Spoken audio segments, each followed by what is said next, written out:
Hi guys, welcome to our channel study icon education. आज हम लोग इस वीडियो में model set number 7 to model set number 12 cover करने वाले हैं। कल के वीडियो में हम लोगों ने 1 to 6 मॉडल सेट को कवर किया था। अगर आपको ये सीरीज़ अच्छी लग रही है तो ज़रूर इसके बारे में कमेंट करके बताएं, ठीक है। और अगर अभी तक आपने इस चैनल को सब्सक्राइब नहीं किया तो चैनल को सब्सक्राइब करें और बेल आइकन को दबाना ना भूलें, जिससे कि आपको सारे वीडियो के अपडेट सबसे पहले मिले। तो चलिए वीडियो स्टार्ट करते हैं। विद्युत धारा मापी जाती है अमीटर के द्वारा। अदिश राशियाँ और सदिश राशियाँ। सबसे पहले मैं अदिश राशि और सदिश राशि के बारे में आप लोग को बता देना चाहता हूँ।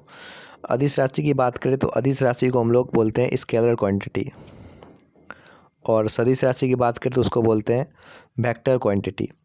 तो सदी वेक्टर क्वांटिटी वैसा क्वांटिटी होता है जिसके पास बोथ मैग्नीट्यूड भी हो और डायरेक्शन भी हो, ठीक है। और बट स्केलर क्वांटिटी जो होता है उसके पास ओनली मैग्नीट्यूड हो और डायरेक्शन इसके पास नहीं होता है। अब इसके एग्जांपल की बात करें तो देखिए, एग्जांपल में अदिश राशि के एग्जांपल में आपको कार्य मिलेगा, ऊर्जा मिलेगा, ताप, समय और चाल। और सदिश राशि के एग्जांपल में आपको त्वरण हो गया, बल हो गया, विस्थापन हो गया और संवेग हो गया। सबसे अधिक तथा सबसे कम तरंग दैर्ध्य होता है। तो सबसे अधिक तरंग दैर्ध्य की बात करें तो सबसे अधिक तरंग दैर्ध्य जो होता है वो लाल रंग का होता है, और सबसे कम तरंग दैर्ध्य की बात करें तो सबसे कम तरंग दैर्ध्य जो होता है वो बैगनी रंग का होता है। सर्वाधिक प्रत्यास्थ पदार्थ क्या होता है? प्रत्यास्थ मतलब सर्वाधिक इलास्टिक पदार्थ। सर्वाधिक इलास्टिक पदार्थ जो होता है वो स्टील होता है। सबसे कठोर धातु होता है प्लैटिनम। शुष्क बर्फ कहलाता है ठोस कार्बन डाइऑक्साइड। जो क्वेश्चंस इजी होगा मैं उसको एक बार पढ़ूंगा, और जो क्वेश्चंस थोड़ा सा टफ होगा मैं उसको 2 बार रिपीट करूंगा, ठीक है। परमाणु के नाभिक में होते हैं प्रोटॉन और न्यूट्रॉन, और इलेक्ट्रॉन जो होता है परमाणु के नाभिक के चारों ओर चक्कर लगाते हैं। प्रोटॉन में बर्तनों में कलई के लिए उपयोग होता है अमोनियम क्लोराइड। अमोनियम क्लोराइड क्या होता है? NH4Cl, ठीक है। इसी को बर्तन में कलई के लिए उपयोग करते हैं। आगे बात करते हैं तो पटाखों में हरा रंग जो होता है वो बेरियम के कारण होता है, ठीक है। और अगर हम लोग लाल रंग की बात करें तो देखिए, पहले ग्रीन रंग जो होता है वो बेरियम के कारण होता है, और रेड रंग की बात करें तो वो स्ट्रॉन्शियम के द्वारा होता है, ठीक है। ये भी आप लोग ध्यान में रखेंगे, हमेशा एग्जाम में पूछा जाता है। नॉन स्टिक बर्तनों के परत बने होते हैं टेफ्लॉन के बने होते हैं। वायुमंडल में नहीं पाए जाने वाला अक्रिय गैस कौन सा होता है? तो सबसे पहले मैं आपको बता दूं अक्रिय गैस कौन कौन से होते हैं। ये हीलियम हो गया, ठीक है। उसके बाद नियॉन हो गया, आर्गन हो गया, उसके बाद क्रिप्टन हो गया और जेनन हो गया। उसके बाद रेडॉन आता है। जो सबसे लास्ट में आता है वही वाला वायुमंडल में नहीं पाया जाता है। इसको आप ऐसे याद रख सकते हो। आगे बात करते हैं तो गुब्बारों में उपयोग होता है तो हीलियम गैस का। वैसे अगर सबसे हल्की गैस की बात करें तो वो हाइड्रोजन होती है, बट हाइड्रोजन जो होती है वो ज्वलनशील गैस होती है, इस वजह से उसको उपयोग नहीं करते। हीलियम का उपयोग किया जाता है। फोटोग्राफी में उपयोग होता है सिल्वर ब्रोमाइड। सिल्वर ब्रोमाइड को हम लोग AgBr के नाम से जानते हैं। क्या नाम, किस नाम से जानते हैं? AgBr के नाम से जानते हैं। उसके बाद आगे बात करते हैं तो जल की स्थायी कठोरता और अस्थायी कठोरता का कारण क्या है? तो देखिए, जल में 2 प्रकार की कठोरता पाई जाती है, एक अस्थायी कठोरता, एक अस्थायी कठोरता। अगर अस्थायी कठोरता की बात करें तो वो कैल्शियम और मैग्नीशियम के बाइकार्बोनेट के घुलने लगने के कारण होता है। बट वहीं पे अगर स्थायी कठोरता की बात करें, जैसा कि आपको ये दिख रहा होगा नीचे में स्थायी कठोरता, तो अस्थायी कठोरता जो होती है वो कैल्शियम और मैग्नीशियम के सल्फेट की वजह से होती है। किसकी वजह से होती है? सल्फेट की वजह से, ठीक है। ये भी आप लोग ध्यान में रखेंगे। अब बात करते हैं तो पानी की स्थायी कठोरता को दूर किया जा सकता है, तो वो पोटेशियम क्लोराइड के द्वारा दूर किया जा सकता है। किसके द्वारा? KCl, KCl के द्वारा दूर कर सकते हैं, जिससे हमको पोटेशियम क्लोराइड के नाम से भी जानते हैं, ठीक है। अब हम लोग बात करते हैं कि लोहे को जंग से बचाने के लिए चढ़ाई जाती है, उस पर जिंक की परत चढ़ाई जाती है, जिससे हम लोग इंग्लिश में अगर बात करें तो गैल्वेनाइजेशन के नाम से भी जानते हैं। कभी कभी आपको एक क्वेश्चंस में गैल्वेनाइजेशन सीधा वर्ड यूज करेगा हिंदी में लिख के, ठीक है, और उसमें बोलेगा कि किस धातु की परत चढ़ाई जाती है लोहे पे, तो जिंक की परत चढ़ाई जाती है। और अगर हम लोग बात करें कि लोहे पे जंग कैसे लगता है, तो लोहे जो होता है वायु में उपस्थित नमी और ऑक्सीजन से अभिक्रिया करके जंग का निर्माण करता है। विद्युत का सबसे अच्छा सुचालक क्या होता है? तो विद्युत का सबसे अच्छा सुचालक जो होता है वो चांदी होता है। कृत्रिम वर्षा के लिए प्रयोग में लाया जाता है सिल्वर आयोडाइड। क्या लाया जाता है? सिल्वर और आयोडाइड, AgI, सिल्वर आयोडाइड लाया जाता है। लोहा, निकल एवं क्रोमियम। क्या? लोहा हो गया, निकल हो गया और क्रोमियम हो गया, ठीक है। इन तीनों के मिश्र धातु से स्टेनलेस स्टील बनता है, ठीक है। उसके बाद हड्डियों और दांतों में उपस्थित रहता है तो कैल्शियम फॉस्फेट होता है। सोल्डर, जिसे हम टाँका के नाम से जानते हैं, एग्जाम में आपको टाँका भी लिखा आ सकता है और या तो सोल्डर लिखा आ सकता है। तो इसके लिए लेड और टीन। लेड की बात करें तो लेड क्या होता है? Pb और Sn के मिश्र धातु से मिलकर जो होता है वो सोल्डर बनता है, जिसे हम टाँका के नाम से भी जानते हैं। अब हम लोग नेक्स्ट सेट की बात करने वाले हैं, जो होगा हमारा नेक्स्ट मॉडल सेट नंबर 8। शुद्धतम सोना की शुद्धता होती है तो 24 कैरेट की होती है। बट अगर हम लोग बात करते हैं कि आभूषण जो होता है जिससे कि बनता है, तो उसमें कितने कैरेट सोने का यूज़ किया जाता है? तो वो 22 कैरेट का यूज होता है, ठीक है। उसमें कुछ जो होता है वो इम्प्योरिटी मिलाया जाता है। क्वार्ट्ज में होता है सिलिकॉन और ऑक्सीजन। क्वार्ट्ज का अगर कभी कभार आपको सूत्र भी पूछा जाता है तो वो होता है SiO2। सिलिकॉन और ऑक्सीजन दोनों पाया जाता है क्वार्ट्ज में। लोहे का सबसे शुद्धतम रूप कौन सा होता है? तो पिटवा लोहा होता है। पिटवा लोहा जो होता है वो सबसे शुद्धतम रूप होता है। सबसे कठोर पदार्थ क्या होता है? तो हीरा जो होता है सबसे कठोर पदार्थ होता है। प्राकृतिक रबर बहुलक होता है तो आइसोप्रीन का। मानव द्वारा संश्लिष्ट पहला रेशा था, तो मानव द्वारा संश्लिष्ट पहला रेशा जो होता है वो नायलॉन था।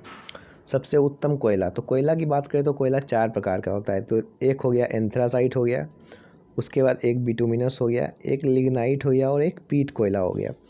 तो अगर एंथ्रासाइट कोयला की बात करें तो इसमें 96% कार्बन होता है, और इसमें भी बात करें तो आपको 65% के आसपास कार्बन मिलता है। और लिग्नाइट की बात करें तो इसमें आपको 30 से 35% के आसपास मिलता है, और इसमें कार्बन की मात्रा बहुत से कम होती है, इसमें 4% कार्बन पाया जाता है। तो सबसे ख़राब क्वालिटी का अगर कोयला की बात करें तो पीट कोयला होगा, और लिग्नाइट कोयला को ही भूरा कोयला के नाम से भी जानते हैं। तो ये भी आप लोग ध्यान रखेंगे। और आगे हम लोग बात करते हैं तो सबसे हल्की धातु कौन सी होती है? तो लिथियम जो होती है वो सबसे हल्की धातु होती है। कांसा, कांसा को वो जो लेड और टिन मिलके जो है कांसा बनता है। तो कॉपर और टिन जो है ये दोनों मिलके वो कांसा का मिश्र धातु तैयार होता है। 1 पिको सेकेंड बराबर होता है 10⁻⁻12 सेकेंड के बराबर। फलों को पकाने के लिए किस गैस का प्रयोग किया जाता है? तो एसिटिलीन गैस का प्रयोग किया जाता है। तो एसिटिलीन गैस का सूत्र की बात करें अगर तो वो होता है CH ट्रिपल बॉन्ड CH, ठीक है। इसको एसिटिलीन गैस के भी नाम से जानते हैं।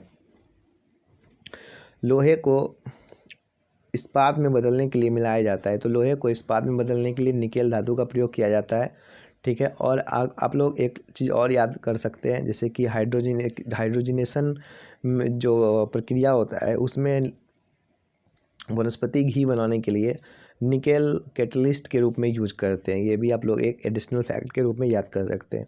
विटामिन का खोज किसने किया था? तो फंक ने किया था। बच्चों का मानसिक एवं शारीरिक विकास अवरुद्ध हो जाता है, तो थायरॉक्सिन हार्मोन की कमी के द्वारा। रक्तचाप मापने वाला यंत्र जो होता है उसे हम लोग स्फेग्नोमैग्नेटोमीटर के नाम से जानते हैं। मनुष्य नहीं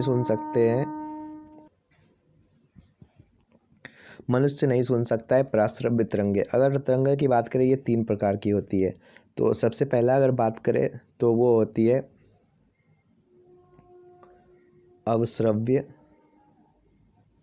ठीक है। ये 20 हर्ज तक पाई जाती है, 0 से लेके 20 हर्ज तक, ठीक है। उसके बाद एक होता है श्रव्य, जिसे हम लोग सुन सकते हैं, मानव सुन सकता है, 20 हर्ज से लेकर 20,000 हर्ज तक। और तीसरा जो होता है वो अवश्रव्य तरंग होता है, जिसे हम लोग नहीं सुन सकते हैं, जिसे सिर्फ चमगादड़, कुत्ता, बिल्ली ये सब सुन सकता है। वो 20,000 के ऊपर हर्ज वाली जो ध्वनि होती है उसे हम अवश्रव्य ध्वनि के नाम से जानते हैं। श्वेत रक्त का औसत जीवन काल होता है तो 1 से 4 दिन, 1 से 4 दिन होता है। और अगर RBC की बात करें तो वो 120 दिन होता है। वायुमंडल में नाइट्रोजन कितना प्रतिशत है? तो वायुमंडल में नाइट्रोजन की बात करें तो नाइट्रोजन 78% है नाइट्रोजन। ऑक्सीजन की बात करें तो 21% होता है। 0.93% जो होता है वो आर्गन होता है। और अगर हम CO2 की बात करें 0.03% होता है। और अगर हीलियम की बात करें हीलियम की बात करें तो वो 0.005% होता है। तो कभी कभार एग्जाम में आपको सीधा ये भी डाटा पूछा जाता है, तो इसे आप लोग ध्यान में रखेंगे। स्थायी तथा अस्थायी कठोरता दोनों दूर होती है। तो सोडियम कार्बोनेट मिलाने से स्थायी तथा अस्थायी कठोरता दोनों प्रकार की कठोरता दूर की जा सकती है। जल में स्थायी कठोरता का कारण है कैल्शियम और मैग्नीशियम के सल्फेट का घुला रहना। कैमरा, दूरबीन के लेंस, विद्युत बल्ब तथा धूप चश्मों में प्रयोग होता है फ्लिंट कांच। फ्लिंट कांच का उपयोग जो होता है वो कैमरा में, दूरबीन के लेंस में, विद्युत बल्ब में तथा धूप चश्मों में प्रयोग होता है। पारा, तांबा और एल्युमिनियम के अयस्क। तो पारा की बात करें तो वो HgS, ठीक है, जिसे हम लोग सिनेबार के नाम से जानते हैं। Cu2 कॉपर का, जिसे हम लोग क्यूपराइट के नाम से जानते हैं। और बॉक्साइड, जिसे हम Al2O3 के नाम से जानते हैं, ठीक है। तो ये जो है वो पारा, कॉपर और एल्युमिनियम के 3 अयस्क हैं। अब हम लोग बात करने वाले हैं सेट नंबर 9 की। कैल्शियम, पोटेशियम और कैडमियम, ये तीनों जो है इसके अयस्क जो है, कैल्शियम के अयस्क जो होता है वो डोलोमाइट होता है। डोलोमाइट को हम लोग CaCO3 इंटू MgCO3 के नाम से जानते हैं। पोटेशियम का नाइटर हो गया KNO3 और कैडमियम का हो गया ग्रीनोकाइट। कैडमियम का क्या हो गया? ग्रीनोकाइट। प्राकृतिक गैस मिश्रण होता है ब्यूटेन और प्रोपेन, ठीक है। आप लोग इसको ऐसे याद रख सकते हो कि LPG जो होता है ये P है तो प्रोपेन हो गया, और इसी को B बना दोगे तो ये ब्यूटेन हो जाएगा। इसे याद रख सकते हो। P है तो प्रोपेन, और इसी में इसको ऐसे कर देंगे तो ब्यूटेन हो जाएगा। तो इसको आप लोग ऐसे याद रख सकते हो। LPG में गंध के लिए मिलाया जाता है। तो LPG में गंध के लिए सल्फर के यौगिक मिथाइल मरकैप्टन या इथाइल मरकैप्टन मिलाया जाता है। सेल्यूलोज से बने कृत्रिम रेशा कहलाता है तो रेयॉन कहलाता है। हीरा का आपेक्षिक घनत्व, रिलेटिव डेंसिटी तथा अपवर्तनांक, जिसे हम रिफ्रैक्टिव इंडेक्स के नाम से जानते हैं। तो रिफ्रैक्टिव इंडेक्स जो होता है वो 2.42 होता है, और रिलेटिव डेंसिटी जो होता है वो 2.2 होता है। सामान्य ताप एवं दाब पर, तो सामान्य ताप पर मतलब नॉर्मल टेम्परेचर एंड प्रेशर पे इसका जो आयतन होता है वो 22.4 लीटर होता है। बट अगर स्टैंडर्ड टेम्परेचर और प्रेशर की बात करें तो ये 22.8 होता है। इसे भी आप लोग ध्यान रखेंगे। 1 मोल बराबर होता है, तो 1 मोल बराबर 6.023 इंटू 10⁻23 इस जिसे हम एवोगैड्रो नंबर के नाम से भी जानते हैं। बर्फ का द्रव्यनांक एवं हिमांक होता है। तो बर्फ का द्रव्यनांक और हिमांक, जिसे हम फ्रीजिंग पॉइंट के नाम से जानते हैं, तो 0 डिग्री सेल्सियस पर जो होता है वो बर्फ जो जम जाता है। रिएक्टर में नियंत्रक छड़ के रूप में कैडमियम और बोरोन छड़ का उपयोग होता है। और स्नेहक की बात करें तो स्नेहक का इसमें जो है वो ग्रेफाइट का उपयोग किया जाता है। कैडमियम और बोरॉन की छड़ का उपयोग जो है किया जाता है नियंत्रक छड़ के रूप में नाभिकीय रिएक्टर में। अर्धचालक का उदाहरण है कार्बन हो गया, सिलिकॉन हो गया, जर्मेनियम हो गया। ये जो है अर्धचालक का उदाहरण होता है। कांच में किस रंग का वेग सबसे अधिक तथा सबसे कम होता है? तो जैसे कि मैं आपको बता दूं, स्पीड जो होता है वो इक्वल्स टू होता है n into lambda, where n in the frequency of light और लेमडा इज वेवलेंथ। तो फ्रीक्वेंसी जो होता है वो चेंज नहीं होता है। तो b directly proportional to lambda. तो जिसका लेमडा ज़्यादा होगा उसका स्पीड ज़्यादा होगा, जिसका लेमडा कम होगा उसका स्पीड कम होगा। तो जैसा कि आपको पता भी होगा कि लाल रंग का जो होता है वो वेवलेंथ सबसे ज़्यादा होता है, इसलिए सबसे ज़्यादा वेग उसी का होगा। पानी में डूबा हुआ हवा का बुलबुला कार्य करता है अवतल लेंस की भांति। समतल दर्पण में बना प्रतिबिंब जो होता है वो वस्तु के बराबर होता है और उल्टा होता है और काल्पनिक होता है। प्रकाश का तरंगदैर्घ्य होता है 3900 एंगस्ट्रम से लेकर 7800 एंगस्ट्रम के बीच, और 1 एंगस्ट्रम बराबर होता है 10⁻⁻10 मीटर। वायु तथा निर्वात में प्रकाश की चाल जो होती है वो 3 × 10⁸ मीटर पर सेकेंड होती है। ठोसों में ऊष्मा का संचरण जो होता है किसके द्वारा होता है, तो चालन विधि द्वारा होता है। ऊष्मा का संचरण 3 विधि द्वारा होता है। एक चालन हो जा गया, एक जिसके हम कंडक्शन बोलते हैं, एक कन्वेक्शन हो गया, और एक रेडिएशन होता है। कान पर ध्वनि का प्रभाव रहता है 1/10 सेकेंड के लिए। प्रतिध्वनि सुनने के लिए श्रोता एवं परावर्तक सतह के बीच न्यूनतम दूरी होनी चाहिए 17 मीटर की। अनुदैर्ध्य तथा अनुप्रस्थ का उदाहरण है तो साउंड वेव जो होता है उसमें लॉन्गिट्यूडनल वेव जिसे हम अनुप्रस्थ तरंग के नाम से भी जानते हैं, अनुदैर्ध्य तरंग के नाम से जानते हैं, और प्रकाश वेव जो होता है वो लाइट वेव जो होता है वो ट्रांसवर्स वेव होता है जिसे हम लोग अनुप्रस्थ तरंग के नाम से भी जानते हैं। सेकेंडरी लोलक का आवर्तकाल क्या होता है, अगर आवर्तकाल के फॉर्मूला की बात करें T = 2π/L/G होता है, ठीक है। तो इसमें आप लोग देखेंगे कि इसमें मास कहीं पे भी नहीं है। तो नेक्स्ट क्वेश्चन हमारा क्या है, लोलक का आवर्तकाल निर्भर नहीं करता है तो द्रव्यमान पर। लोलक का आवर्तकाल जो होता है वो उसके लंबाई पर निर्भर करता है, ना कि उसके द्रव्यमान पर। तो ये भी आप लोग ध्यान में रख सकते हैं। अब हम लोग बात करने वाले हैं सेट नंबर 10 की। वायुमंडलीय दाब का मात्रक तथा मापक यंत्र है बैरोमीटर, और उसका मात्रक जो होता है वो बार होता है। मानव नेत्र की स्पष्ट दर्शन की न्यूनतम दूरी होती है 25 सेंटीमीटर। कैप्सूल का आवरण बना होता है स्टार्च का। अंडे का आवरण बना होता है कैल्शियम कार्बोनेट का। मानव मस्तिष्क तथा सिर का अध्ययन से संबंधित शाखा है फ्रेनोलॉजी। डिहाइड्रेशन से प्रायः कमी होती है सोडियम क्लोराइड। किसी वस्तु का भार अधिकतम होता है निर्वात में। कृत्रिम सिल्क कहलाता है रेयॉन। पौधों में जैव पदार्थों का वहन होता है फ्लोएम के द्वारा, और जल पदार्थों का वहन होता है जाइलम के द्वारा। अश्रु गैस किसे कहते हैं, तो क्लोरोएसिटोफिनॉन को अश्रु गैस के नाम से जानते हैं। अतिचालक जिसे हम सुपर कंडक्टर के नाम से जानते हैं, which lie in between conductor and insulator is called super conductor, ठीक है। जिसकी कंडक्टिविटी जो होती है वो कंडक्टर और इंसुलेटर के बीच में लाई करती है, उसे हम अतिचालक या सुपर कंडक्टर बोलते हैं, और इसकी प्रतिरोधकता जो होती है वो शून्य होती है। डीएनए की खोज किसने किया था, तो वाटसन एवं क्रिक ने किया था। इसके लिए इनको 1962 ईस्वी में डबल हेलिक्स मॉडल के लिए नोबेल पुरस्कार से भी सम्मानित किया गया था। आम का वैज्ञानिक नाम क्या है, मैंजीफेरा इंडिका है। और यहीं पे अगर बात करें अब मोर की, तो उसका पावो क्रिस्टोपस होता है, ठीक है। तंबाकू में विषैला पदार्थ होता है निकोटीन। रेफ्रिजरेटर में जल को ठंडा करने के लिए प्रयोग किया जाता है अमोनिया गैस का। वायुमंडलीय दाब होता है 10⁵ न्यूटन प्रति मीटर स्क्वायर। दो समानांतर दर्पण के बीच वस्तु का प्रतिबिंब बनता है अनंत प्रतिबिंब बनता है। पेप्सिन प्रोटीन को बदल देता है पॉलीपेप्टाइड में। पेप्सिन जो है प्रोटीन को पॉलीपेप्टाइड में बदल देता है। क्वार्सियोरकर तथा मरासमस की बीमारी होती है प्रोटीन से होती है।